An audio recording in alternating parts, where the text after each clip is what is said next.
आइए आज हम जाने ब्रेस्ट एग्जामिनेशन कैसे कर सकते हैं।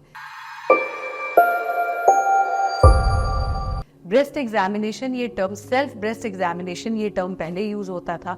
अब इसके लिए एक नया टर्म आ गया है, ब्रेस्ट अवेयरनेस। तो आज हम जानेंगे कि ब्रेस्ट एग्जामिन करने का सही तरीका क्या होता है। तो सबसे पहले मैं बताऊंगी सही समय क्या होता है। ब्रेस्ट एग्जामिनेशन, अगर आपको पीरियड्स आ रहे हैं तो यूजुअली जब पीरियड्स खत्म होते हैं, मतलब 5th to 6th day, when your period stops, that is the day जब आपको ब्रेस्ट एग्जामिनेशन करना चाहिए, तो आपको पेन नहीं होगा।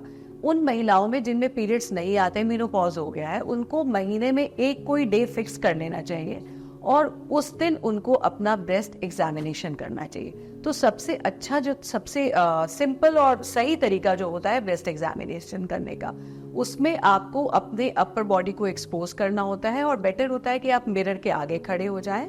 और जो आपकी पोजीशन होती है, ये हमारे साथ हैं हमारी सिस्टर नीलम शर्मा, और ये आपको डेमोन्स्ट्रेट करके बताएंगी कैसे करते हैं। तो आपको एक हाथ अपना सर पे रखना होगा जब आप इस साइड का ब्रेस्ट एग्जामिन कर रहे हैं तो।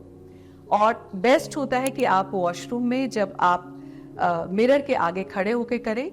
और जब आप ब्रेस्ट एग्जामिनेशन स्टार्ट करते हैं तो हमेशा आपको ये फ्लैट ऑफ 3 फिंगर्स और फिंगर के पल्प से एग्जामिन करना है, एक तरफ से शुरू करके, या तो क्लॉकवाइज या एंटी क्लॉकवाइज सारे एरिया को, और अंदर के एरिया को, निपल के पास वाले एरिया को लास्ट में फील करना है, क्योंकि वो थोड़ा पेनफुल हो सकता है। कभी भी आपको इन दोनों फिंगर से ब्रेस्ट टिश्यू नहीं पकड़ना है। तो ये अगर इसको आप ध्यान में रख के करोगे तो आपका एग्जामिनेशन काफी हद तक सही होगा। दूसरी बात कि जब आपको उस ब्रेस्ट का एग्जामिन करना है तो आपको ये हाथ सर पे रखना है और इस हाथ के इस्तेमाल से आप with the pulp of these 3 fingers and flat of the hand आप अपने ब्रेस्ट का सारा एग्जामिनेशन कर सकते हो।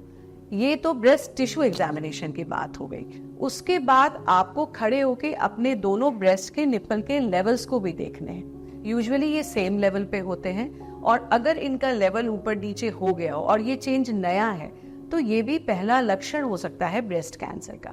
निप्पल अगर अंदर की तरफ चला गया हो, जिसको हम मेडिकल टर्म्स में निप्पल रिट्रैक्शन बोलते हैं, ये भी पहला साइन हो सकता है ब्रेस्ट कैंसर का। और जो आपके ब्रेस्ट के ऊपर की स्किन है, अगर उसमें उसकी थिकनेस बढ़ गई और वो संतरे के छिलके की तरह नजर आ रहा है, जिसको हम प्यूडी ऑरेंज अपीयरेंस बोलते हैं, वो भी एक लक्षण हो सकता है ब्रेस्ट कैंसर का। ये बहुत ही सिंपल है, ये इतना कॉम्प्लिकेटेड शायद आपको लग रहा होगा, बट आप जब करोगे तो it's a very simple steps. In steps में आप अपने ब्रेस्ट को एग्जामिन करो रेगुलरली और रूटीनली, और ये 5 से 7 मिनट से ज्यादा टाइम नहीं लगता।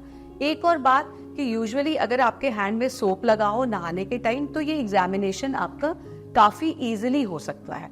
तो you can do it at that time. तो इन स्टेप्स का आप ध्यान रखो। Stay breast aware and take care of yourself.